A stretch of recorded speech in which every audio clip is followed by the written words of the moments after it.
फूट डालो और शासन करो। एक दिन एक गाय झुंड से अनजान शेरनी की ओर भटक गई। जब वो शेरनी के करीब आई तो उसे अचानक महसूस हुआ कि वो झुंड से बहुत दूर है। गाय को डरा हुआ देख शेरनी ने उसे आश्वस्त किया, डरो नहीं, मैं तुम्हें नहीं मारूंगी। मैंने अभी बहुत अच्छी भोजन की है, इसलिए तुम सुरक्षित हो। गाय ने राहत की सांस ली। धन्यवाद, मैं विचार में खो गई थी और महसूस नहीं किया था कि मैं झुंड से बहुत दूर थी। क्या सोच रहे थे?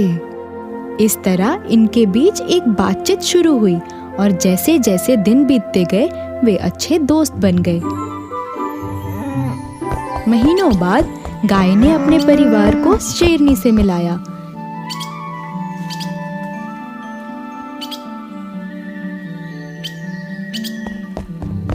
युवा शेर और बैल भी अच्छे दोस्त बन गए। एक युवा सियार जो इस जंगल में रहता था, शेर और सांड के मांस खाने के मौके का इंतजार कर रहा था। वो जानता था कि उनके मांस खाने का एकमात्र तरीका ये होगा कि वो एक दूसरे को मार डाले।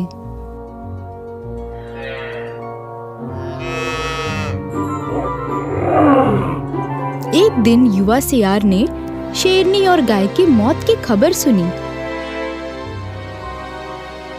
वो जानता था कि उसकी चाल चलने का समय आ गया है। वो शेर के पास गया।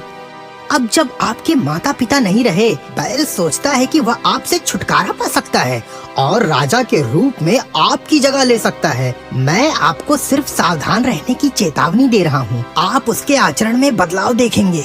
शेर ने सियार की बातों पर एकदम भी ध्यान नहीं दिया।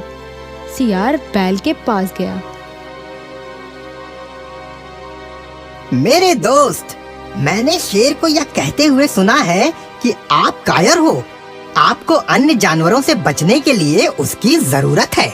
इससे बैल नाराज हो गया, लेकिन उन्होंने अपने गुस्से को नियंत्रित किया और सियार की बातों का विश्वास न करने की कोशिश की। लेकिन सियार दोनों के मन में संदेह पैदा करने में सफल रहा। एक दिन शेर और बैल में लड़ाई हो गई। शेर घबरा गया और बैल पर चढ़ गया। बैल ने अपनी सींग नीचे किया और शेर पर सवार हो गया।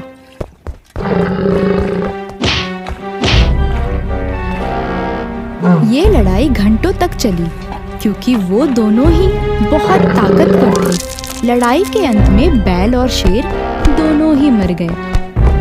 सियार जोर से हंसा। तुम मूर्खों, तुम्हें अपनी दोस्ती पर कोई भरोसा नहीं है। मैंने एक दूसरे का भरोसा तोड़ते हुए उन्हें बांट दिया। इसे अपने फायदे के लिए इस्तेमाल किया। अब मैं एक सप्ताह के लिए तुम्हारे मांस पर दावत दूंगा। अर्थ: संदेह दोस्ती का कैंसर होता है।